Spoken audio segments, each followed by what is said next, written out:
What up, sports fans? Happy Monday. Welcome to the Cine-Men movie podcast presents Sports Breakers. I am one of your hosts, Juan, and I am joined by the other host. What up, Craig? It's just me. It's just me. Just us, man. What a weekend in sports. What a week it was, though. But before we get into it, man, how was your week? Did you have a good weekend? About as good as you can get, I guess, with the circumstances that happened on Saturday. Let's get into it because it was kind of a bad Saturday for the both of us. Usually we end with college football. I think it's only fair that today we start with college football. It was a weekend, man. It was a weekend for both of our teams. We spend a little bit more time in the SEC now that we're a Texas and OU fan, respectively. But let's talk about it, man. We'll start with Texas. Let's get that out of the way.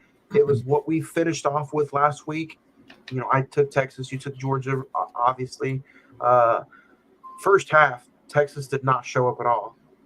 So let's talk about it. They got hit in the mouth. They got punched in the mouth. They were outmanned, outcoached, manhandled in the first half. And by the time the second half came up, they just weren't able to come back, especially against a good team like Georgia. So You said it. It was the first true test. A lot of people gave them the benefit of the doubt because the first test was at home. But Georgia didn't care if the game was in Austin, Athens, New Mexico. Georgia showed up and just punched them in the mouth. But you were right.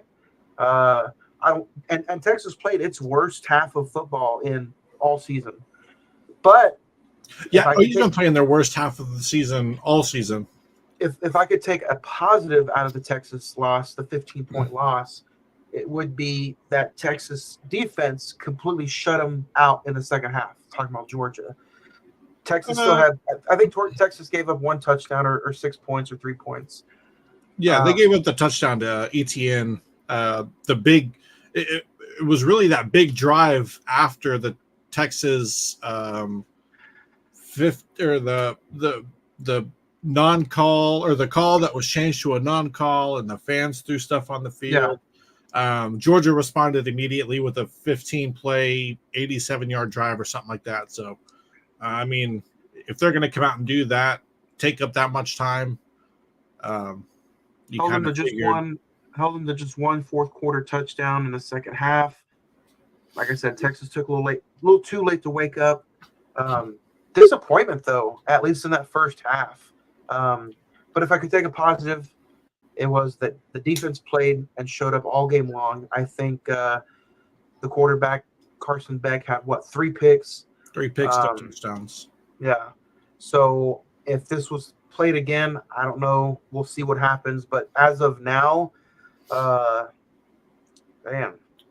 yeah. Yeah. The SEC is wide open. Yeah, I'll kind of do my little 5-10 minute rundown of what I think. It is exactly how I said. I don't think Texas is a terrible team. I just don't. As I said, they haven't had a true test. They've had 2 big names, but those big names have not lived up to what their name is this year in Michigan and Oklahoma. So, it's no fault of Texas that their schedule shaked out that way, where you just happen to play 2 teams that aren't living up to their reputation. But Texas hasn't played really anybody with a heartbeat. They played Colorado State. They played Louisiana Monroe, Oklahoma, Michigan, teams with decent defenses, but no heartbeat on offense. Nothing to put the pressure on Texas. Granted, Texas defense did show up. They did hold Carson Beck to 3 picks, but it was the overall thing that Georgia was able to do offensively. They were able to pound the rock, move the ball, convert some third downs. I don't even think. I mean, that's fourth quarter, and I know Georgia kind of ran the ball throughout the game. But if Texas's offense was awake at all in that first quarter with those 3 picks, and we turned those into 3 touchdowns, it could have been a whole different ball game. I've been saying it all year for OU, man. OU was in the same position versus Texas a couple of weeks ago. If OU was able to do anything offensively with that first Quinn Ewers pick, they go up 7-0.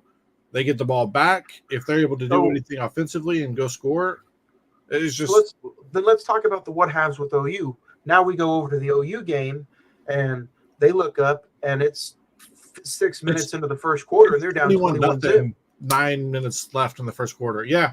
Like I told you, first off, we'll start with Seth Luttrell's no longer the offensive coordinator. Somebody had to go.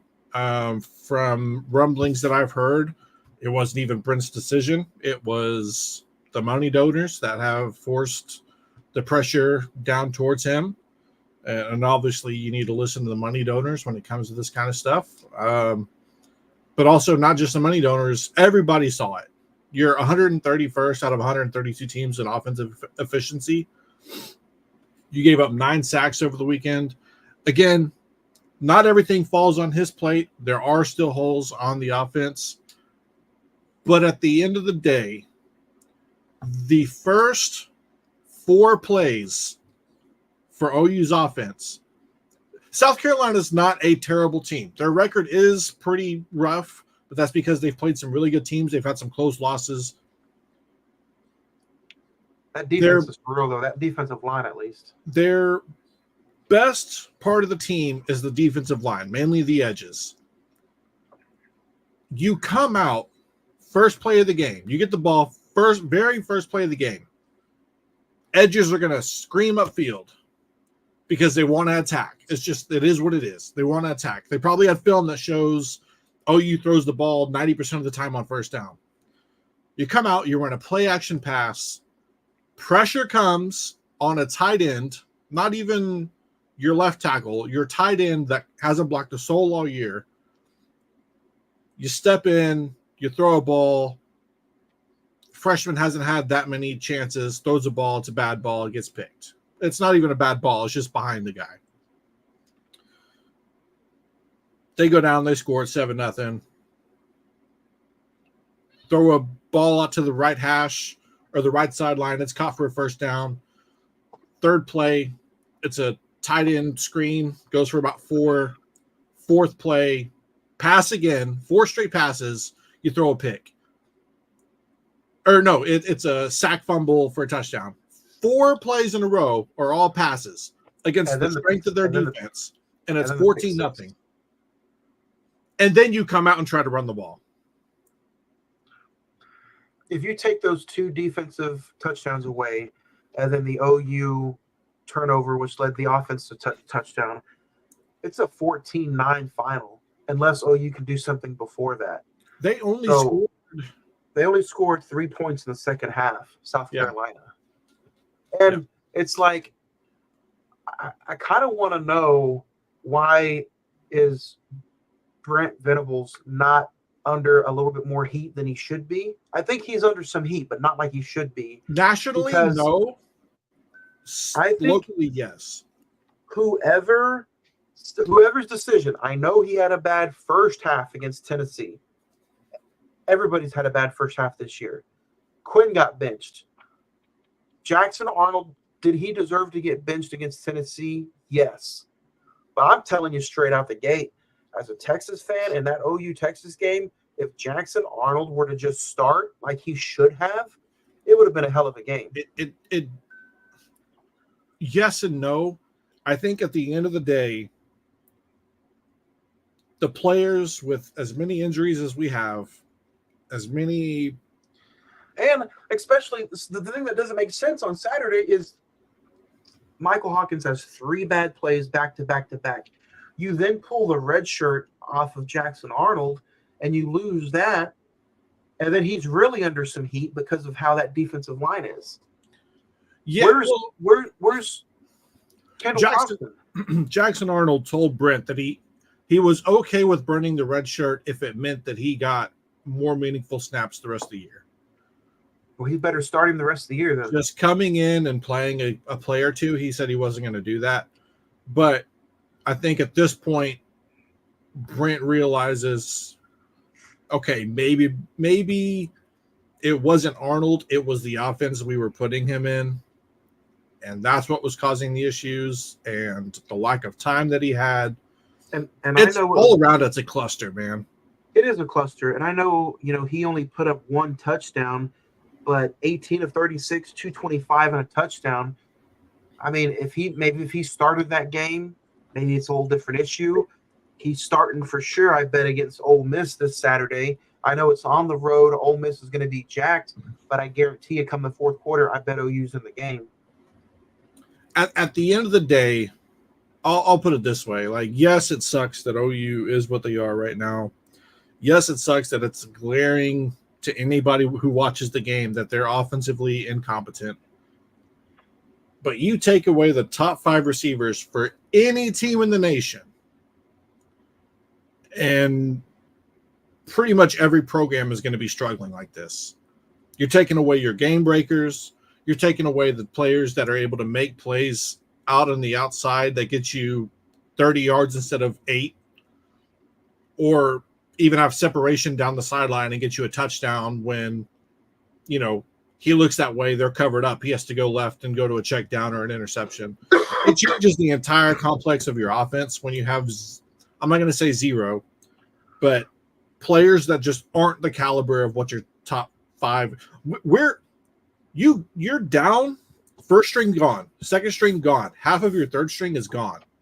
That's where we're at right now. We're playing our third and a half stringers past. And like I said, it's just tough. I know you want to talk about competitive depth and all that, but when you get to the point to where your starting receivers are all freshmen, it sucks. But on the flip side of that, you've been starting the same wide receivers for 4 straight weeks ever since Deion Burks went out versus Tennessee. And then all of a sudden,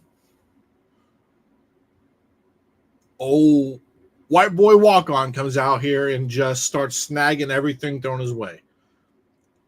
At what point do we sit here and reevaluate the wide receiver coach who has people on the sideline but refuses to play them, and then finally has to play somebody because somebody else got hurt, and he comes out and has the best game of a receiver all year? At what point do we have to sit here and say, why are these coaches not giving these younger guys a chance when we're already struggling? We're already young. We're already struggling. Try something new across the board. You've tried a different quarterback. You've tried like 12 different offensive lines. You've played young guys on the defensive side of the ball. Your wide receiver core is one of the worst outputting receiving cores in the nation. Partly in part because the line can't block, quarterbacks don't have time, but the receivers aren't getting open either. That's what I'm saying. Like, if you have all this talent and, the coaches aren't being held responsible, then I think more fingers should be pointed at the head coach. I agree. It's like he doesn't know what's going on at all. I agree. Who are you picking to start Saturday against Ole Miss? We don't have to do game picks just yet, but I think they got to be. It'll be Jackson Arnold. But so there's been rumblings. Obviously, Seth Luttrell's gone. Joe John Finley is in a 5-game trial right now. If he comes out and the offense is just as bad or worse than what it has been, he'll be bought out at the end of the year. I think DeMarco Murray's probably going to get bought out at the end of the year. Bill Bedenbaugh, the offensive line coach, he's not safe. I don't think any offensive coach is safe at the end of the year. Me and Cole, a couple of guys that I've been talking to, we've been talking about, Indiana all of a sudden has a great offense when, they've been pretty stale the last couple of years or for forever. It's a Shanahan up there. You got a Shanahan at James Madison. Dan Mullen's sitting at ESPN right now, who led one of the most explosive Florida teams in 2020. Yes, they had great talent, but he still led them to put up 55 on Georgia or Alabama in the SEC championship game. Like, you have offensive people out there and probably ready to go. Brent Venables' biggest issue that I have with him is that he sees somebody and he's like, I want to keep it in-house. I want somebody who loves to be here to want to be here. Dude, I don't care anymore. I don't care if that dude graduated OU and has been giving money to OU for 65 years or 30 years or whatever. His family's because that's guess what? That's when you turn into the Oklahoma State University of college football. Yeah, it's cool to keep people around, but if they're not the best person for the job, I don't want them. I don't care who it is. If Venables barely makes a bowl game and gets spanked in it, you think he keeps his job? They'll give him one more year just because of last year.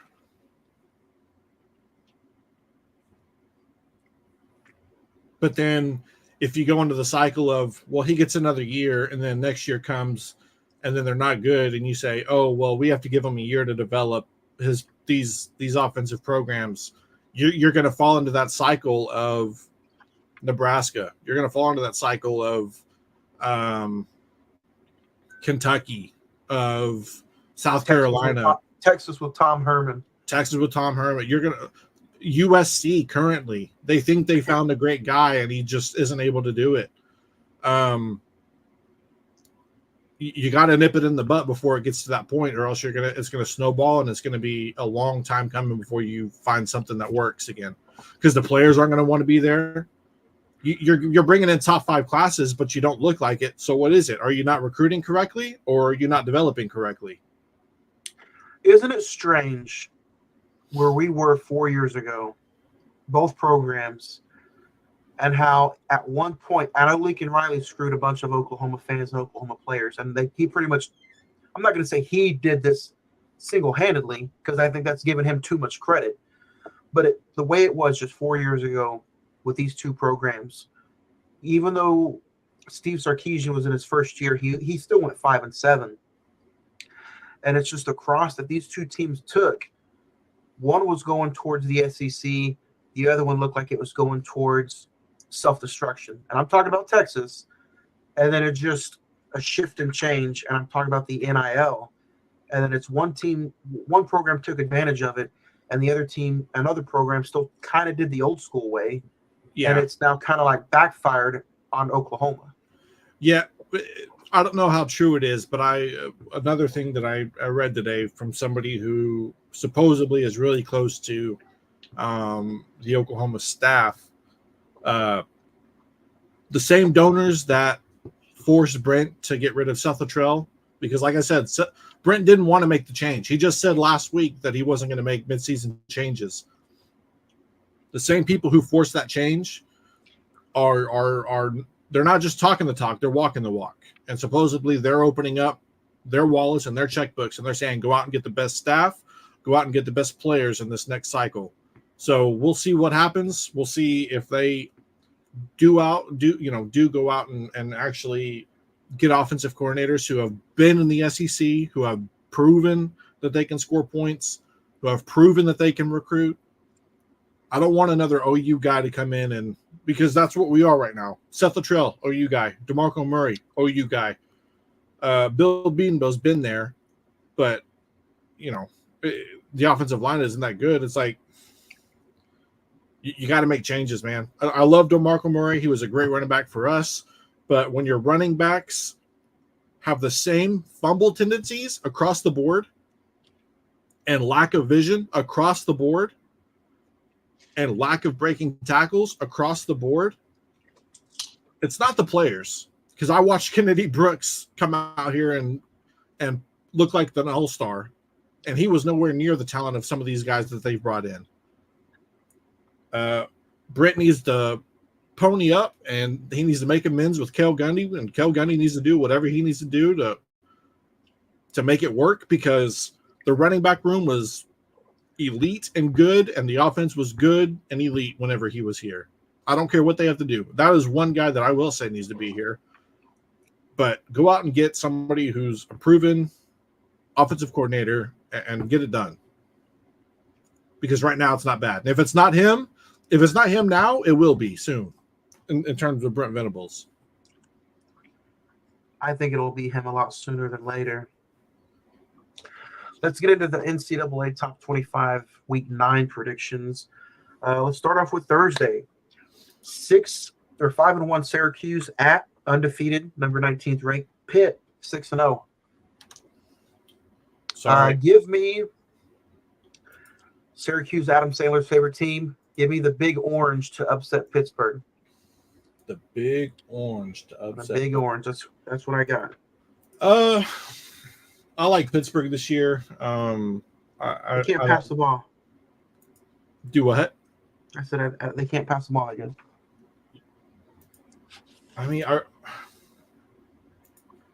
I still like what they are. I don't think Syracuse is. I mean, they're 5-1. I'm still taking Pittsburgh.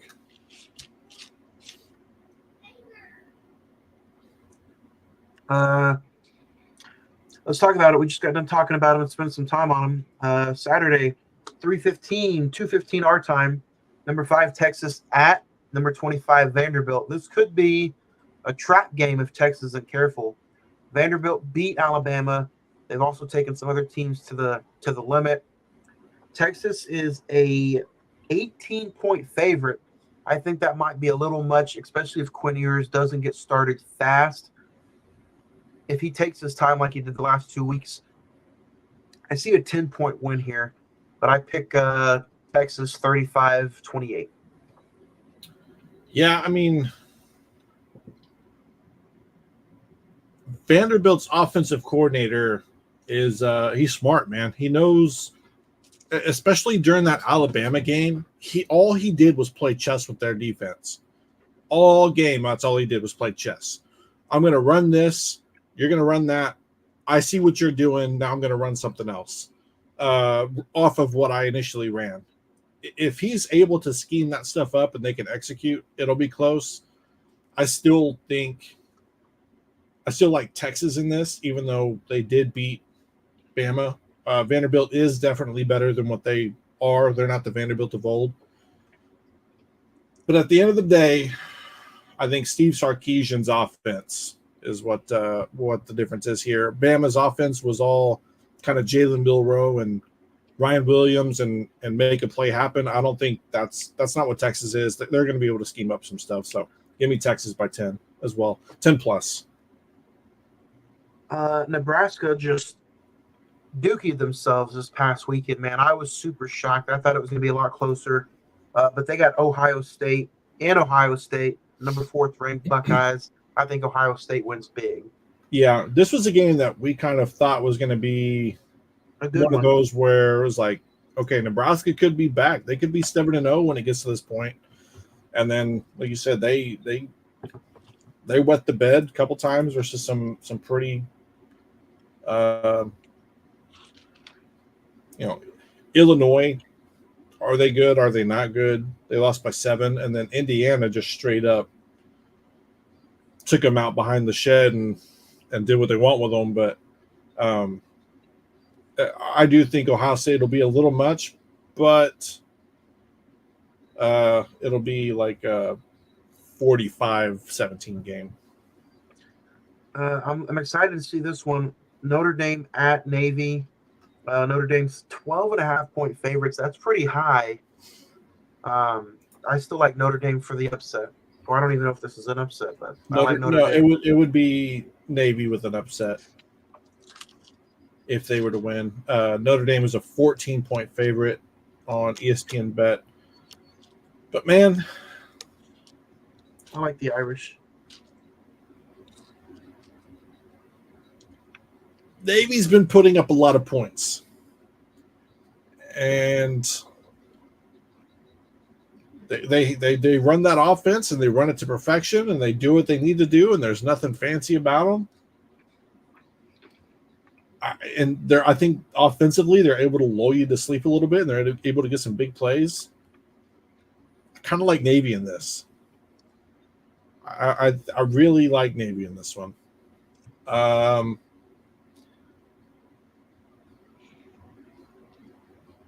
Yeah, I'm gonna take Navy. Give me Navy 5-4. Washington at undefeated Indiana. We just got done talking about them. Indiana's at home, and there's only 6-point favorites, 6.5. I'm going to go Indiana. Yeah, give me Indiana. They're going to be able to put up some points on Washington. Washington's decent, but I think the ability to put points on the board is what is going to separate Indiana from Washington. I'm not taking the point spread in this one, but Oklahoma at Ole Miss. The 4-3 Sooners head into Mississippi. Number 18th ranked Ole Miss. They're 5-2. Mississippi is 21-point favorites. Yeah, I'm gonna go with Ole Miss, but by 3 points.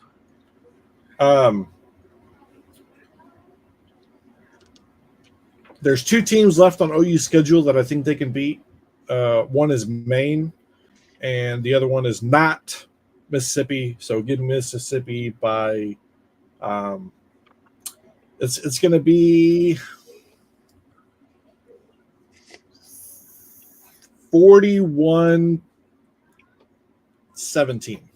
Oof. We just got done talking about them OSU Cowboys. Undefeated BYU goes to UCF. Trap game, or does BYU keep rolling? I think BYU keeps rolling in the bounce house. Same. I'll go BYU. Florida State at Miami. Miami was in a shootout with Louisville, but they came away on top. Miami's 21-point favorites against Florida State. I like Miami big in this game. Yeah, the guy on Twitter still hasn't eaten the dog poop that he said he would from week 1. So Florida State's cursed. Give me Miami by that 21-point spread. 6-0 Penn State, ranked number 3 in the country. They go on the road to Wisconsin. Trap game, or does Penn State take care of business? I think Penn State wins by a field goal. I think Wisconsin pounds the ball, gets a couple scores, keeps it close, clock runs, but Penn State holds a lead. I don't think they come back and take the lead. I think they hold a lead, and Wisconsin's just not able to make it in that fourth quarter. But I think it's a 3-point win. Give me Wisconsin for the upset, especially with their boy Russell Wilson laying down the ball like he did last night. Kansas State hosting Kansas. It's a rivalry game. Kansas State is 10-point favorites. Any chance for an upset? Negative. Kansas has reverted. They were there. Kansas was here last year, man. Kansas was here. And all of a sudden, they bottomed back out. They are what they are. They have nothing left to fight for with OU and Texas gone. So give me K-State. Give me K-State big. I like DJ Giddens is a monster. SMU at Duke. Who you got? I'm going to go Malik Murphy, former Longhorn, and the University of Duke to go 7-1.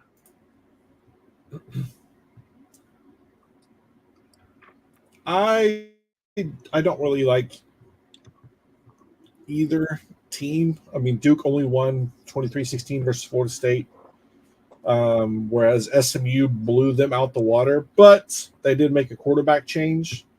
I still like SMU in this one. Missouri at Alabama. Both teams are kind of reeling off their performances.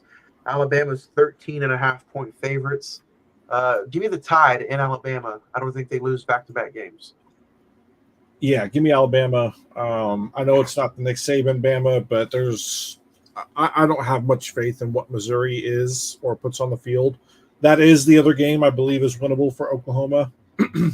That's one of the games that I felt has been winnable all year, even to this point. So, yeah, give me Bama in this one. That program is kind of trash, always has been trash. Even when they had Chase Daniel, they're still a 2-point. They're still the Missouri of old. Yeah. LSU, game of the week, number 8 LSU at Texas A&M. Texas A&M is 2.5-point favorites. LSU is they're reeling after last week too. I like Texas A&M to make this a game and to knock off number 8. I agree. I do like Texas A&M. I like what they're doing. Mike Elko has kind of reinvigorated what they are.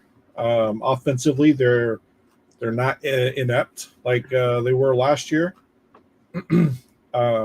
Yeah, give me Texas A&M, especially at home.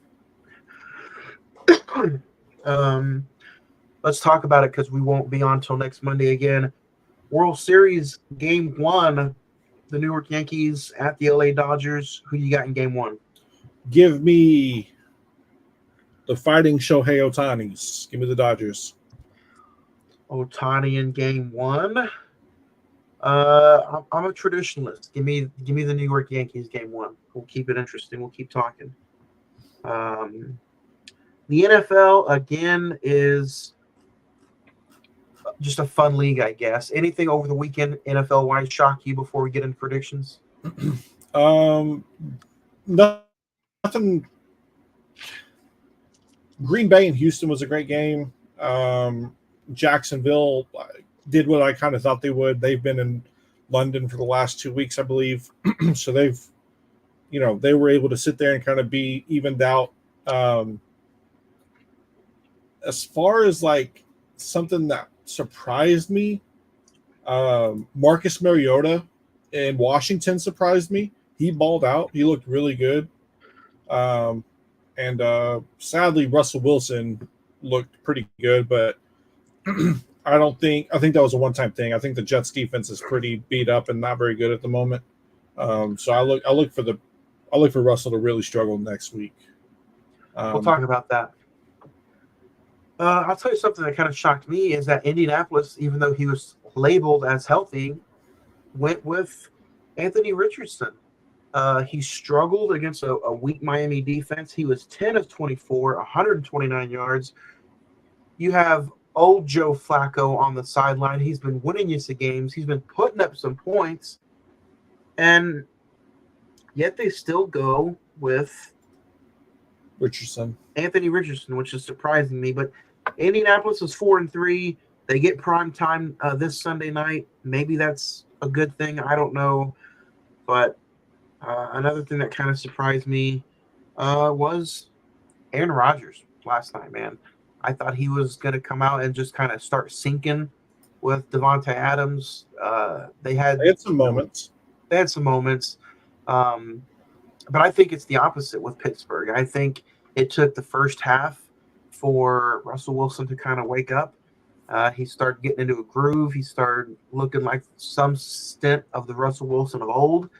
I don't know. I don't think Pittsburgh wins the division, but I do think Russ gets them at least to the postseason.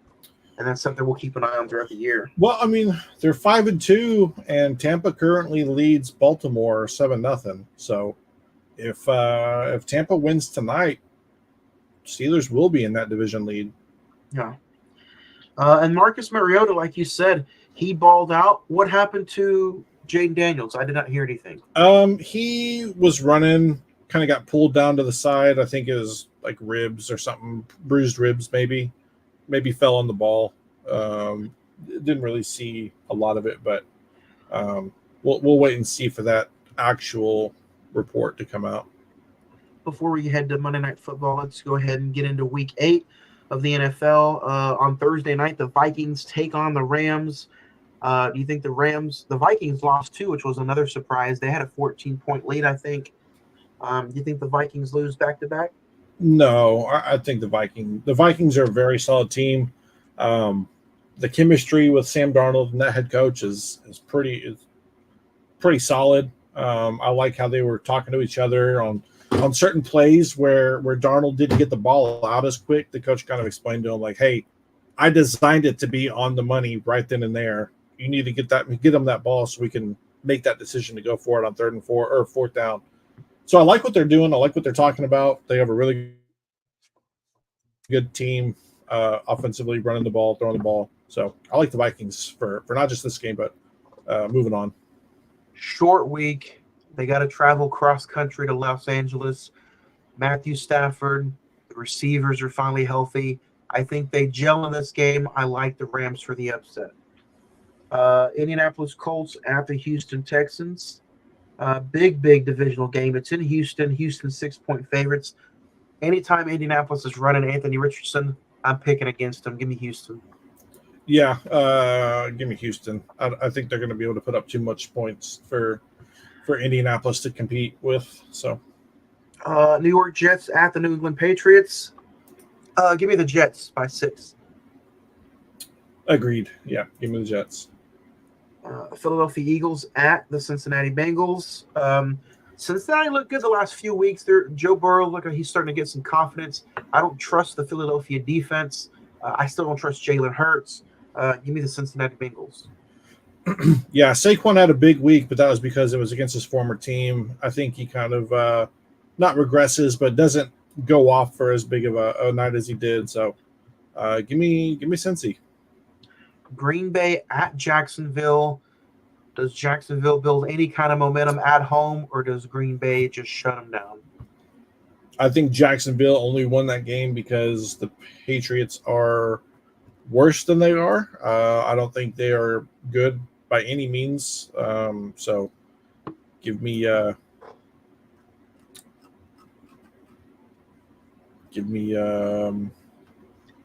name is eluding me. The Packers. Packers, yes. Jordan Love, Packers. Give me the Packers. Jordan Love has been throwing some interceptions. I don't trust him on the road. I think Trevor Lawrence has one more touchdown than he does. Give me Jacksonville for the win. The Tennessee Titans at the Detroit Lions. Detroit's 12-point favorites. Give me the Lions at home. I think that Detroit crowd rocks them. Give me Detroit and all 12 of those points. Atlanta looked really bad as well Sunday. They have Tampa Bay in Tampa. This is also a big divisional game, so it can always kind of go back and forth. But I like the Bucs at home. Too rowdy. Yeah, I mean, the Bucs, it took a last 15, 20-second drive for Kirk Cousins to beat them just a couple weeks ago. I think Tampa's really kind of gelling and molding at the right time and continuing on their success. So give me Tampa. The Cardinals go to Miami. Tua Tagovailoa is back. Do you think that makes a difference? Who wins in this game? It's not Miami. give me the Cardinals. The Cardinals defense has looked pretty bad the last few weeks, giving up 34 to the Packers, giving up 42 to the Commanders. And those quarterbacks kind of gel just like Tua. So if he's the Tua of old, give me Miami at home. I don't trust Arizona's defense. Yeah, I mean, it's Baltimore Ravens at the Cleveland Browns. Cleveland will be playing with their backup. Deshaun Watson is out for the year. Give me the Baltimore Ravens. Give me the Ravens. However, I think Baltimore performs better with Dorian Thompson-Robinson than they were with Deshaun Watson.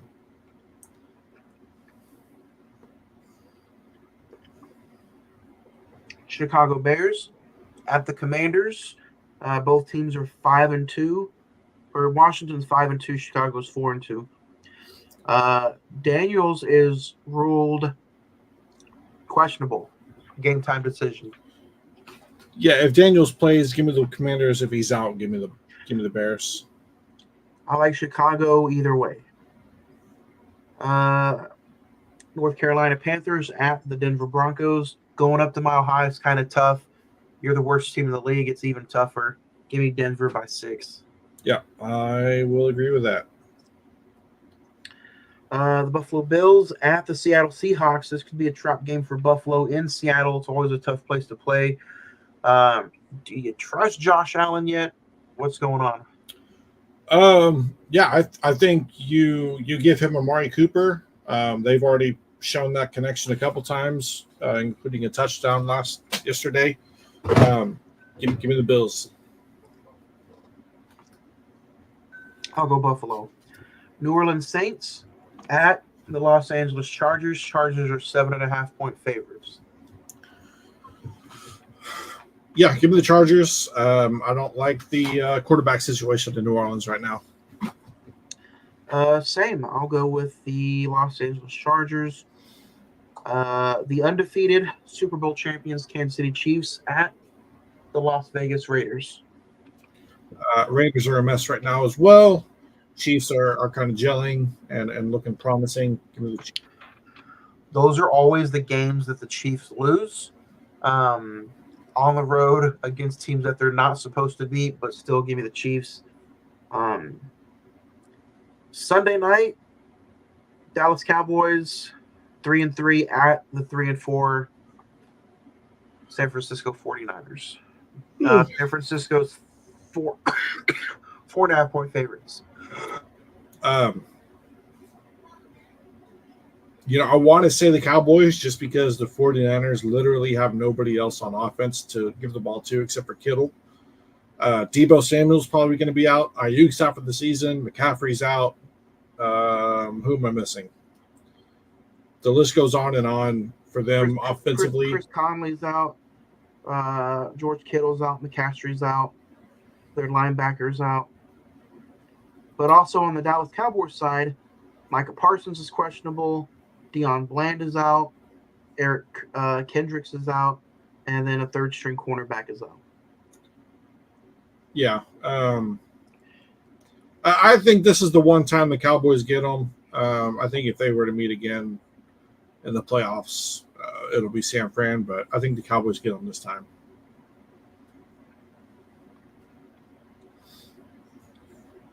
If Dak Prescott and CeeDee Lamb could just go out there and play football together and not worried about stats, I think they're going to put up some points. Go run the football, go play together, go be a team. I think Dallas can win this game like 27-13. Prime time, shut up everybody. Yeah, I think it'll be a 27-20 type game just because that defense won't be able to hold them to 13. But I think they looked good when they didn't have Micah Parsons. At least, and not against Detroit, though, against the Giants. In order for Dallas to win, CeeDee Lamb has to have a decent game. So that's my take. That's what I'm going to say. I thought the NFL was flexing a game. That's what I thought at least.